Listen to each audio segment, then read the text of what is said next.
الصلاۃ والسلام علیک یا سیدی یا خاتم النبیین وعلی آلک واصحابک یا سیدی یا شفیع المذنبین۔ اللہ رب العزت کی حمد و ثنا اور حضور نبی کریم رؤوف الرحیم تاجدار ختم نبوت حضور عالی مرتبت احمد مصطفیٰ حبیب کبریا جناب حضرت محمد مصطفیٰ صلی اللہ علیہ وسلم کی بارگاہ میں ہدیہ درود و سلام عرض کرنے کے بعد ماہ رمضان کی آمد ہے، اور اس مہینے میں جہاں مسلمان مسجد کے ساتھ اپنے تعلق کو زیادہ کر دیتے ہیں، اپنی نمازوں میں، نفل میں، تلاوت میں، صدقہ و خیرات میں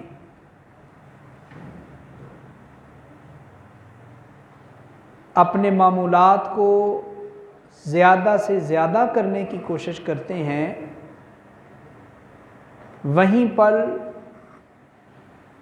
مسلمان زیادہ تر ماہ رمضان میں ہی اپنے مال کی زکوٰۃ نکالنے کی ترکیب کرتے ہیں۔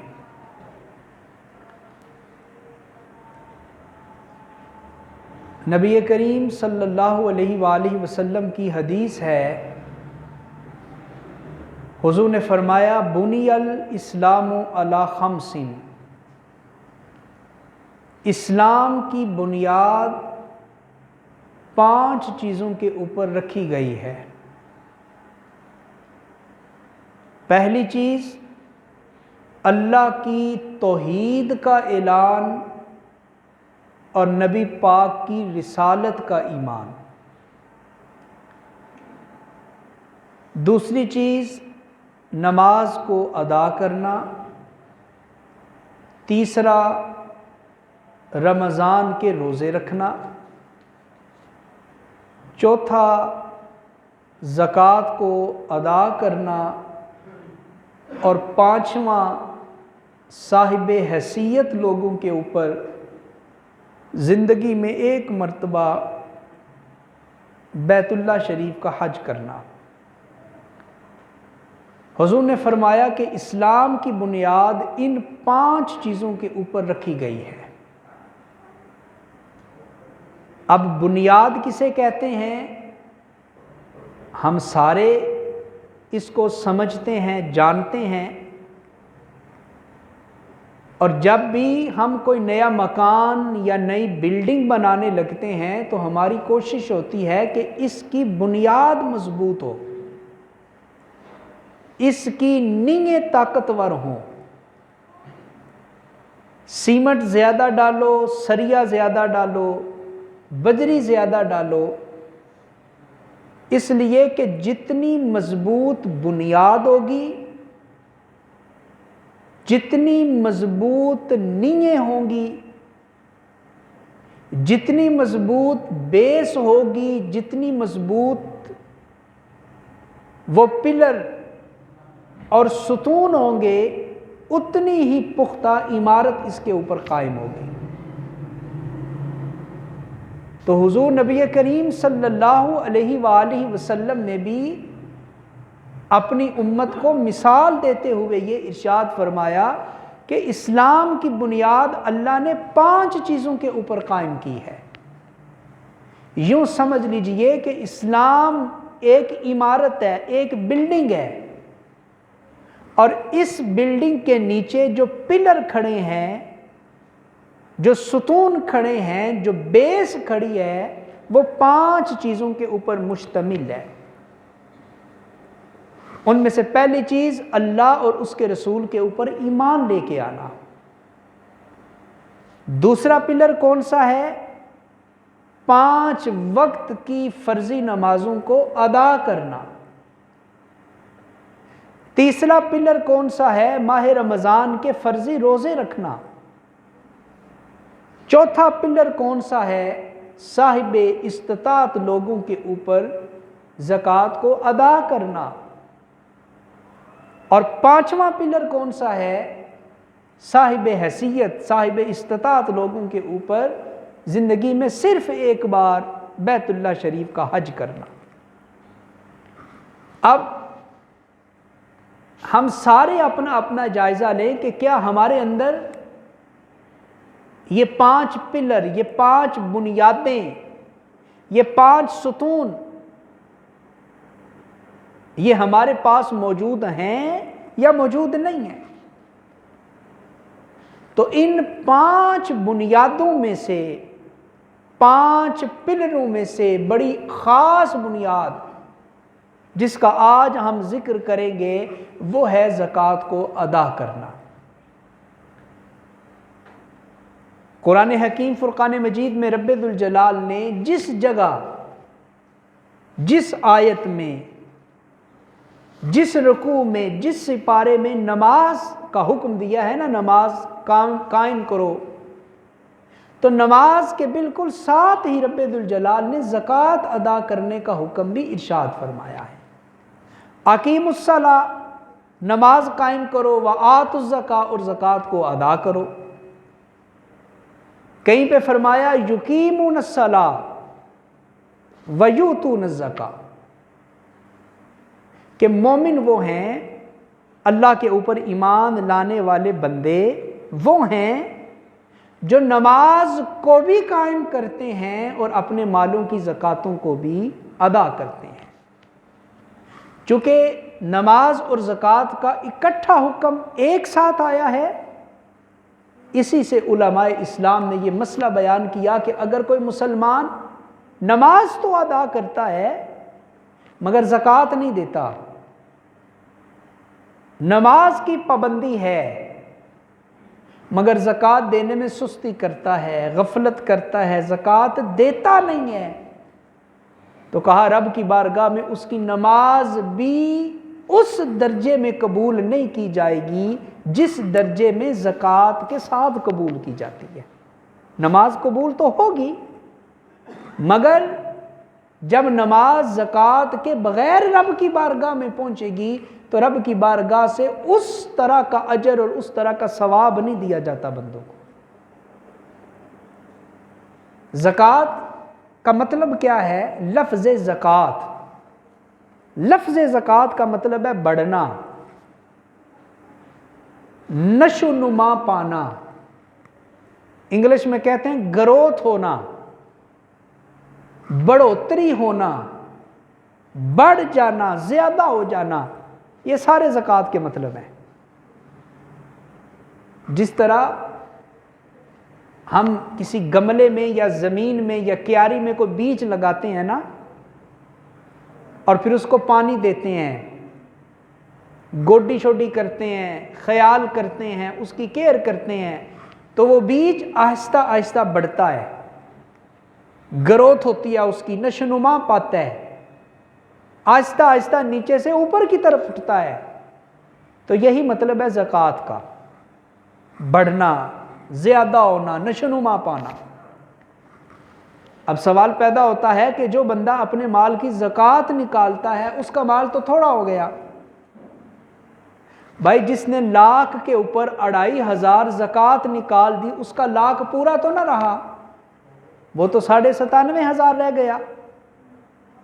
اور زکوٰۃ کا مطلب آپ بیان کر رہے ہیں کہ اس سے چیز بڑھتی ہے، زیادہ ہوتی ہے، مگر میرا 1,00,000 تو تھوڑا ہو گیا، پورا نہ رہا۔ تو اس کا مطلب علماء اسلام نے قرآن و سنت کی روشنی میں یہ بیان کیا ہے کہ زکوٰۃ کا مطلب اللہ نے بڑھانا کیا ہے، تو اس کا مطلب یہ ہے کہ جو مال تم خرچ کر دیتے ہو راہ خدا میں، تمہارے نزدیک وہ مال تھوڑا ہو جاتا ہے، اس میں کمی ہو جاتی ہے، مگر رب تمہارے مال کو تھوڑا نہیں رہنے دیتا، رب تمہارے مال کو کم نہیں ہونے دیتا جب تم اس کی بارگاہ میں اس کے راستے میں خرچ کرو گے تو اللہ کریم تمہارے مال میں کئی گنا زیادہ بڑھا کے برکتیں عطا فرما دیتا ہے۔ رب ذوالجلال نے فرمایا قرآن میں ان تقرض اللہ قرضا حسنا فیضاعف لہ اضعافا کثیرا۔ ترجمہ سنیے گا اللہ کے کلام کا اور پھر اللہ کی محبت سنیے گا اپنے بندوں کے ساتھ۔ اللہ فرماتا ہے اے میرے بندو، جو تم خرچ کرتے ہو نا میری راہ میں، کسی غریب کو، کسی یتیم کو، کسی بیوہ کو، کسی مسکین کو، کسی ماڑے بندے کو دیتے ہو، کسی کمزور بندے کی خدمت کرتے ہو، اس کی مدد کرتے ہو، تو اللہ کہہ رہا ہے مت خیال کیا کرو کہ میری دولت تھوڑی ہو گئی، میرا پیسہ تھوڑا ہو گیا، نہیں۔ اللہ کہہ رہا ہے جو مال تم میرے راستے میں خرچ کرتے ہو یوں سمجھو کہ تم وہ اللہ کو قرض دے رہے ہو۔ اللہ کو کیا دے رہے ہو؟ بولو، قرض دے رہے ہو، قرض۔ اور مجھے بتائیں قرض جب آپ دنیا میں کسی کو دیتے ہیں تو وہ قابل واپسی ہوتا ہے کہ نہیں ہوتا؟ یا آپ کسی سے قرض لیتے ہیں تو واپسی اس کو دینا بھی ہوتا ہے۔ اور دنیا میں اس بندے کو کوئی قرض نہیں دیتا جس سے ملنے کی توقع نہیں ہوتی۔ ہم بڑے سیانے ہیں نا، 10 20 30 ہزار، لاکھ 2 لاکھ قرض اسے دیتے ہیں جس کے بارے میں ہم سمجھتے ہوں کہ نہیں یہ وعدے کے اوپر واپس کرے گا، یہ شریف آدمی ہے، یہ اچھا آدمی ہے، یہ مجھے خراب نہیں کرے گا، مجھے پھیرے نہیں مروائے گا، مجھے چکر نہیں لگوائے گا، آپ اسے واپس کرتے ہیں جس کے بارے میں امید ہو کہ واپس ملے گا، اسے قرض دیتے ہیں۔ تو اللہ کیا فرما رہے ہیں ذرا غور کرو، اللہ کہہ رہا ہے جو پیسہ تم میرے راستے میں خرچ کرتے ہو وہ تم اپنے رب کو قرض حسنہ دے رہے ہوتے ہو۔ رب کو کیا دے رہے ہوتے ہو؟ قرض حسنہ۔ ابھی جمعے کے اوپر آپ دیں گے مسجد کی خدمت میں کوئی 10، کوئی 50، کوئی 100، کوئی 500، کوئی 1000۔ اللہ کہہ رہا ہے یہ تم مجھے قرض دے رہے ہو، مجھے قرض دے رہے ہو۔ یا کسی غریب کی مدد کرو، راہ چلتے کسی ماڑے بندے کو 50-100 دے دو، یا سال گزرنے کے بعد زکوٰۃ دو اپنے مالوں کی، تو اللہ کہہ رہا ہے جو پیسہ تم میری راہ میں خرچ کرو گے وہ تم اپنے رب کو قرض حسنہ دے رہے ہو۔ اور قرض کا اصول کیا ہے؟ قرض قابل واپسی ہوتا ہے۔ قرض کیا ہوتا ہے؟ بولے قابل واپسی ہوتا ہے۔ اور کیا خیال ہے اللہ کو جب ہم قرض دے رہے ہوتے ہیں تو اللہ پھر ہمارے قرض کو واپس کرتا ہے نا، اور اللہ اتنا واپس نہیں کرے گا۔ 10 دیے ہیں 10 کا ثواب نہیں، 50 دیے ہیں 50 نہیں ملیں گے۔ اللہ کہتا ہے ان تقرضوا اللہ قرضا حسنا فیضاعف لہ اضعافا کثیرا۔ اے میرے بندو، جو مال تم میری راہ میں خرچ کرو گے وہ تم اللہ کو قرض حسنہ دو گے، اور جب تم اللہ کو قرض حسنہ دو گے تو اللہ کئی گنا بڑھا کے تمہیں تمہارا قرض واپس کرے گا، کئی گنا بڑھا کے۔ اور رب ذوالجلال نے یہ نہیں کہا کہ 2 گنا واپس کروں گا یا 3 گنا بڑھا کے دوں گا یا 10 گنا بڑھا کے دوں گا، نہیں، اللہ تعالیٰ نے مطلقاً اس آیت میں فرمایا کئی گنا بڑھا کر۔ تو علماء نے لکھا، یہ علماء کی مہربانی ہے نا، علماء کی قدر کریں، علماء نے محنت کی ہے دین کے اوپر، قرآن و احادیث سے مسئلے ڈھونڈ ڈھونڈ کے آپ کو بیان کیے ہیں امت کی سہولت کے لیے۔ تو علماء نے لکھا کہ اللہ تعالیٰ نے یہ کیوں نہیں کہا کہ 10 گنا دوں گا، 20 گنا دوں گا، 30 گنا دوں گا، تعداد اور عدد کیوں ذکر نہیں؟ اس آیت میں اگرچہ کچھ آیات میں ہے کہ 70 گنا واپس کروں گا، 7 گنا واپس کروں گا، مگر اس آیت میں نہیں۔ اس آیت میں اللہ فرماتا ہے اضعافا کثیرا، زیادہ واپس کروں گا تمہیں۔ تو کہا ہر بندہ اپنی نیت کو دیکھ لے، جو جس نیت سے اور جو جس ارادے سے اللہ کی بارگاہ میں خرچ کرتا ہے نا، اللہ اس بندے کی نیت کو تولتا ہے کہ اس کی نیت کیا تھی، اس کا ارادہ کیا تھا؟ جب یہ مسجد کو، مدرسے کو کسی ماڑے بندے کو دے رہا تھا تو اس کا مقصد مجھے راضی کرنا تھا یا دنیا میں اپنی واہ واہ کرانا تھا؟ تو جس کی جتنی نیت اونچی ہوتی ہے، جس کی جتنی نیت پختہ اور صاف ہوتی ہے، اللہ تعالیٰ اس کی نیت کے برابر کئی گنا بڑھا کے اجر اسے واپس کر دیا کرتا ہے۔ تو اس لیے حضرات، راہ خدا میں خرچ کرتے ہوئے کبھی پشیمان نہیں ہونا چاہیے۔ شیطان وسوسے ڈالتا ہے۔ تیسرے سپارے میں رب ذوالجلال نے فرمایا الشیطان یعدکم الفقر، اے میرے بندے جب تو میری راہ میں خرچ کرے گا نا تو شیطان تمہیں ڈرائے گا، شیطان تمہیں وسوسہ پیدا کرے گا کہ نہ خرچ کر، تیرے تو اپنے بڑے خرچے ہیں، تھوڑا خرچ کر، تیرے گھر کے بڑے اخراجات ہیں، 10 نہیں 5 دے دے، اس لیے کہ دیکھ تو نے وہاں بھی دینا ہے وہاں بھی دینا ہے۔ اللہ کہہ رہا ہے، دیکھیں اللہ کی محبت اپنے بندوں کے ساتھ، اللہ تعالیٰ جگہ جگہ پہ اپنے بندوں کی اصلاح فرماتا ہے۔ فرمایا الشیطان یعدکم الفقر ویأمرکم بالفحشاء، کہ شیطان تمہیں بے حیائی کا کہتا ہے، تمہیں وسوسہ ڈالتا ہے، غریب ہو جاؤ گے، فقیر ہو جاؤ گے، تم بھی غریب ہو جاؤ گے، نہ خرچ کرو۔ مگر اللہ کہتا ہے شیطان کی بات بولیں، شیطان کی بات نہیں ماننی۔ واللہ یعدکم مغفرہ، اللہ کہتا ہے شیطان کی بات نہیں ماننی، بات ماننی ہے تو میری بات ماننی ہے، اس لیے کہ شیطان تمہیں غریب ہونے کا وسوسہ ڈالتا ہے، مگر تمہارا سچا رب تم سے یہ وعدہ کرتا ہے کہ جب تو شیطان کی بات نہیں مانے گا، رب کی بات مانے گا، تو اللہ تعالیٰ تمہارے خرچ کرنے کی وجہ سے اللہ تعالیٰ تمہیں اپنی بخشش کا وعدہ عطا فرما رہا ہے۔ واللہ یعدکم مغفرہ، فرمایا اللہ تمہارے ساتھ بخشش کا وعدہ کر رہے ہیں، اور اللہ کا وعدہ سچا وعدہ ہوتا ہے، شیطان کا وعدہ جھوٹا ہے، اس کا وسوسہ جھوٹا ہے، اللہ کا وعدہ جھوٹا نہیں ہے، اللہ کا وعدہ تو بڑا سچا وعدہ ہے، بڑا سچا وعدہ ہے۔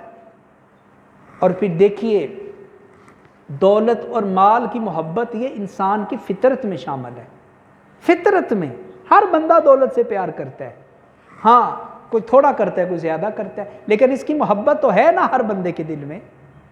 نبی کریم صلی اللہ علیہ وسلم نے فرمایا انسان دولت سے کتنا پیار کرتا ہے، انسان یہ رب کی بارگاہ میں دعا مانگتا ہے، اے باری تعالیٰ مجھے سونے کی یہ وادی مل جائے تو اس کے بعد میں اور کسی چیز کا سوال نہیں کروں گا۔ وادی کسے کہتے ہیں؟ 2 پہاڑوں کے درمیان جو جگہ ہوتی ہے اسے وادی کہتے ہیں۔ تو حضور نے فرمایا انسان رب کی بارگاہ میں کیا دعا مانگتا ہے؟ اے باری تعالیٰ بس ایک وادی سونے کی، اور کچھ نہیں، بس ایک وادی مل جائے تو مولا اور تجھ سے کچھ نہیں مانگوں گا۔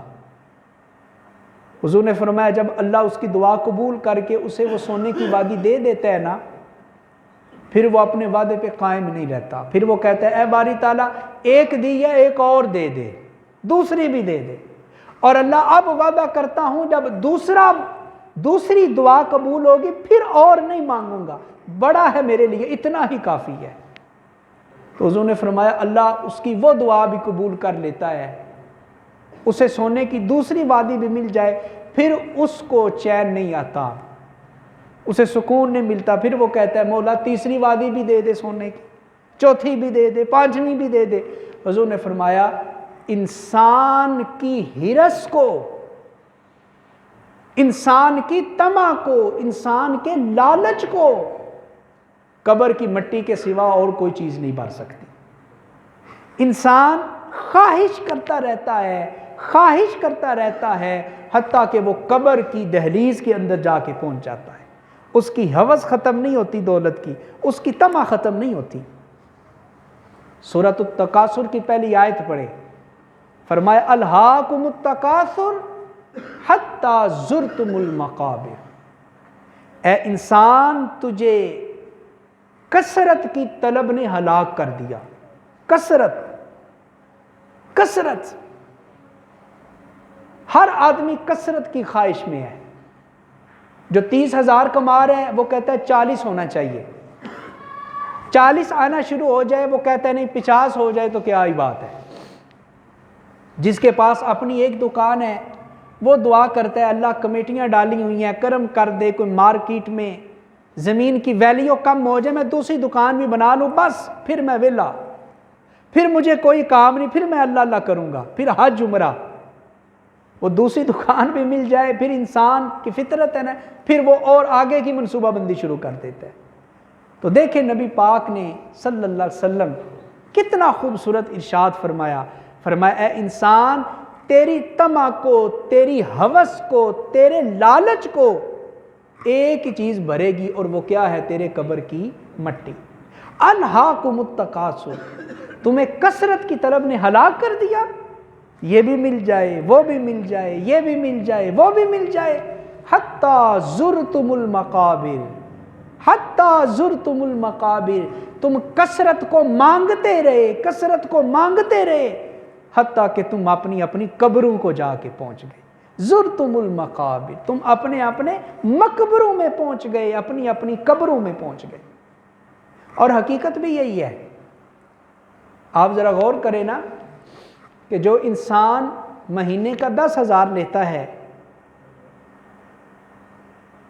اور دوسرا وہ انسان ہے جو لاکھوں میں تنخواہ لیتا ہے، تیسرا بندہ وہ ہے جو بیرون ملک کام کرتا ہے، اپنی ساری جوانی پردیس میں گزار دیتا ہے، ماں باپ سے دور، بیوی بچوں سے دور، ریال کمانے کے چکر میں، پاؤنڈ کمانے کے چکر میں، یورو کمانے کے چکر میں، درہم کمانے کے چکر میں، دینار کمانے کے چکر میں۔ مگر سوچیں جو مہینے کا 10,000 کما رہا ہے یا 1,00,000 کما رہا ہے، رات کو کھاتے تو دونوں گندم کی روٹی ہی ہیں۔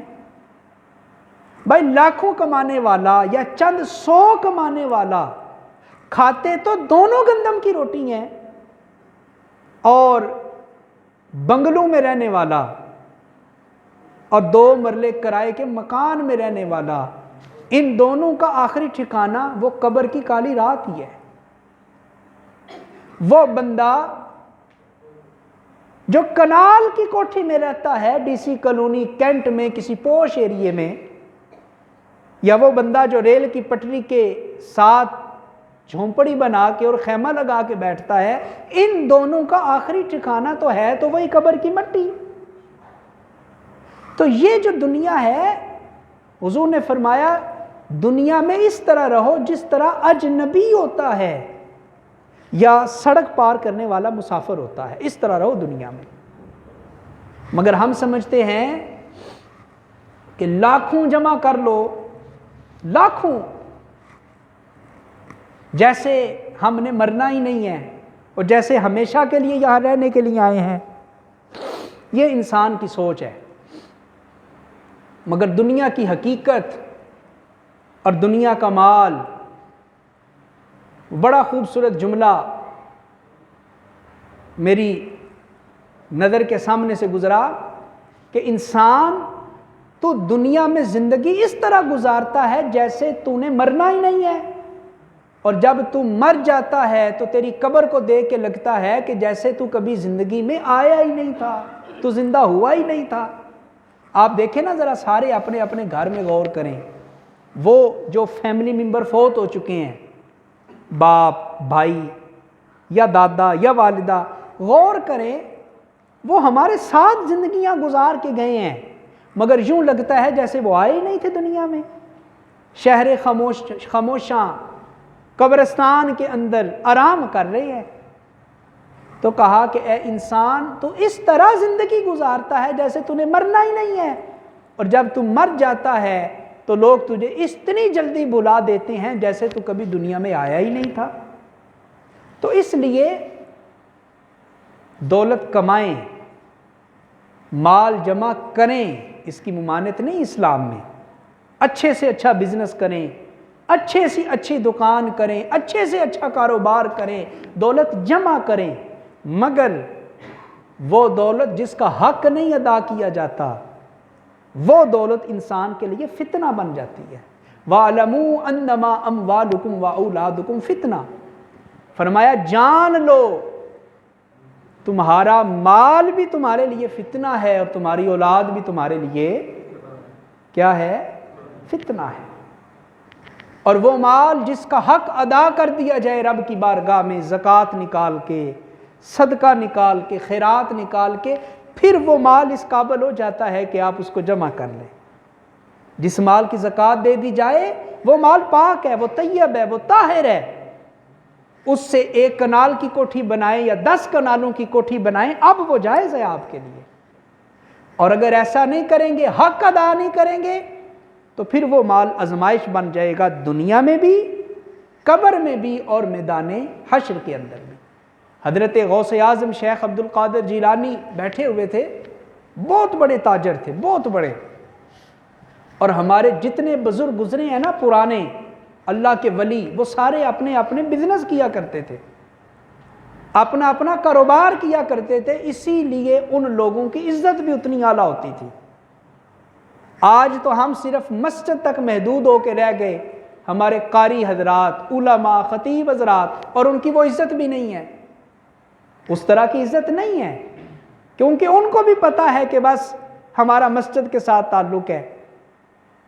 لیکن اگر ہم تاریخ پڑھیں اپنے بزرگوں کی تو ہمیں پتہ چلتا ہے کہ ان کا کاروبار ہوتا تھا اور وہ بڑی جرت کے ساتھ دین کا کام کرتے تھے، اس لیے کہ انہیں پریشانی کوئی نہیں تھی۔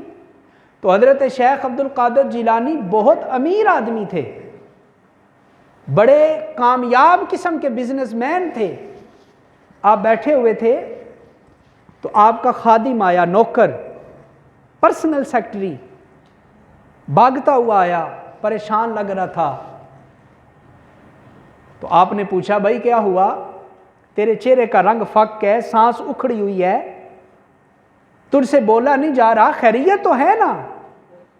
وہ کہنے لگا حضرت خیریت نہیں، ہمارا سامان تجارت، ہمارا کاروبار کا سامان جس بحری جہاز کے اوپر آ رہا تھا، ہمیں خبر ملی ہے کہ سمندر میں طوفان آیا ہے اور وہ جہاز لڑکھڑا رہا ہے، اور ہمیں خدشہ ہے کہ وہ جہاز ڈوب جائے گا۔ جب جہاز ڈوبے گا تو ہمارا لاکھوں کا سامان وہ بھی ختم ہو جائے گا، ہمارے لیے بڑا خسارہ ہو جائے گا، بڑا نقصان ہوگا ہمیں کاروبار۔ تو حضرت شیخ عبد القادر جیلانی نے یہ سنا تو دل کی طرف دیکھا، دل کی طرف توجہ کی، اور آپ نے پڑھا الحمدللہ رب العالمین، اور پھر آپ ذکر فکر میں مشغول ہو گئے۔ لوگ بیٹھے ہوئے تھے، ان کو مسائل بتانے لگے۔ کافی دیر کے بعد وہی خادم، وہی نوکر دوڑتا ہوا آیا اور آ کر کہنے لگا، اب وہ خوش تھا، چہرے کے اوپر خوشی کے آثار تھے۔ پوچھا اب خوش کیوں ہو؟ تو کہتا ہے حضرت مبارک کو خبر ملی ہے کہ سمندر کا طوفان تھم چکا ہے، اور وہ جو ہمارا سامان تجارت تھا بحری جہاز کے اوپر، وہ جہاز بھی اب آرام و سکون کے ساتھ سفر کر رہا ہے، اور چند ہی گھنٹوں کے بعد وہ کنارے کے اوپر لگ جائے گا، تو مبارک کو ہمارا نقصان نہیں ہوا۔ یہ سن کے حضرت شیخ عبد القادر جیلانی خوش نہیں ہوئے، دل کی طرف توجہ کی، اور آپ نے پڑھا، پھر وہی پڑھا الحمدللہ رب العالمین، اللہ تیرا شکر ہے۔ جو پاس حضرات بیٹھے ہوئے تھے انہوں نے کہا جناب جب نقصان کی خبر پہنچی اس وقت بھی الحمدللہ پڑھا، اور جب نفع کی خبر پہنچی کہ وہ سامان پہنچ جائے گا تو پھر بھی الحمدللہ پڑھا، وجہ کیا ہے؟ تو سنیں حضرت شیخ عبد القادر جیلانی کا خوبصورت جواب۔ اگر ہمیں یہ جواب سمجھ آ جائے تو پھر ہمیں جو کاروبار میں اونچ نیچ ہوتی ہے پھر ہم اس کے اوپر پریشان نہیں ہوں گے۔ آپ نے کہا کہ جب مجھے خبر ملی کہ میرا سامان ڈوبنے والا ہے اور میرا لاکھوں کا نقصان ہو جائے گا تو میں نے اپنے دل کی طرف توجہ کی تاکہ میں دیکھوں کہ کہیں میرے دل میں دنیا کے مال کے نقصان کی وجہ سے میرا دل اللہ کی یاد سے غافل تو نہیں ہوا کہیں۔ تو جب میں نے اپنے دل کو دیکھا تو میرے دل کے اوپر رتی برابر بھی پریشانی نہیں تھی۔ میں نے اپنے دل کو کیسا پایا؟ کہ وہ مسلسل اپنے رب کے ذکر میں ہی مصروف نظر آئے۔ میں نے اپنے دل کو رب کی یاد میں مصروف پایا تو میں نے اللہ کا شکر ادا کیا، الحمدللہ رب العالمین، اللہ تیرا شکر ہے کہ دنیا کے مال کے نقصان کی مجھے خبر ملی تو اس کا اثر میرے دل کے اوپر نہیں ہوا، اور جب مجھے خبر ملی دوبارہ کہ مال پہنچنے والا ہے صحیح سلامت، تو میں نے کہا پھر میں اپنے دل کو دیکھوں کہ دنیا کا مال اب لاکھوں میں منافع ہوگا، تو میں دیکھوں میرا دل کہیں خوش تو نہیں ہوا دنیا کے مال کے ملنے پہ، خوش تو نہیں ہوا، اور وہ رب کے ذکر سے غافل تو نہیں ہوا۔ فرماتے ہیں جب میں نے دوبارہ اپنے دل کو دیکھا تو میں نے کیا پایا، اپنے دل کو کس حالت میں پایا کہ میرا دل دنیا کے نفع کے ملنے کے اوپر خوش نہیں تھا، میرا دل پہلے کی طرح برابر اللہ کا ذکر ہی کرتا چلا جا رہا تھا۔ تو میں نے پھر اللہ کا شکر ادا، مالک تیرا شکر ہے، مالک تیرا شکر ہے۔ تو فطری طور پر کاروبار میں گھاٹا ہو، نقصان ہو، پریشانی ہوتی ہے، فطری طور پر انسان کی فطرت اس چیز کا تقاضا کرتی ہے، مگر مسلمان کا یہ عقیدہ ہونا چاہیے کہ رب کی مرضی کے بغیر درخت کا پتا بھی حرکت نہیں کر سکتا، اور ریت کا ایک ذرہ بھی اپنی جگہ سے دائیں بائیں نہیں ہو سکتا جب تک رب کی مرضی نہ ہو۔ تو اس لیے خاص طور پہ ماہ رمضان کی آمد ہے تو کوشش کیجئے، یہ نیت کیجئے کہ ہم نے اپنے اپنے مال کی زکوٰۃ رب کی بارگاہ میں ادا کرنی ہے، اور رب کی رضا کے لیے، رب کی خوشنودی کے لیے۔ اور اکثر میں یہ کہتا ہوں کہ زکوٰۃ کو ٹیکس نہیں سمجھنا چاہیے، معاذ اللہ زکوٰۃ ٹیکس نہیں ہے، تاوان نہیں ہے، جرمانہ نہیں ہے، یہ تو ہمارے مالوں کو پاک کرنے کا ایک بہانہ ہے جو اللہ تعالیٰ نے شریعت مطہرہ کے اندر فرض کر دیا ہے۔ اس سے ہمارے مال ستھرے ہو جاتے ہیں، پاکیزہ ہو جاتے ہیں، طیب ہو جاتے ہیں، اور مال کے اندر برکت آ جاتی ہے، مال بڑھنا شروع ہو جاتا ہے۔ مگر افسوس جو ٹیکس ہے اسے ہم خوشی خوشی ادا کرتے ہیں، جو ٹیکس ہے اسے خوشی خوشی ادا کرتے ہیں۔ بیلنس کروائیں موبائل کے اوپر 100 روپے کا تو کتنے روپے کٹتے ہیں جی؟ کتنے روپے؟ 11 روپے، مگر وہ خوشی خوشی دیتے ہیں۔ اور دن میں 1000 کا بیلنس ڈلوائیں تو ہر 100 کے اوپر 11 تو کٹیں گے، مگر وہ بخوشی دیتے ہیں۔ مگر رب کا کرم دیکھیں نا اپنے بندوں پہ، رب نے یہ نہیں کہا کہ 100 کے اوپر تم نے 10 روپے میری راہ میں خرچ کرنے ہیں، 20 کرنے ہیں، 30 کرنے ہیں، نہیں کہا 2.5%، 40واں حصہ، اور وہ بھی ہر روز نہیں، شریعت کا تقاضا ہر ہفتے نہیں، ہر مہینے نہیں۔ آپ سوچیں اگر اللہ کا حکم ہوتا کہ 100 کمایا ہے تو 100 کا 100 میری راہ میں خرچ کرو، تو بتائیں ہم میں ہمت تھی اللہ کی بارگاہ میں اعتراض کرنے کی؟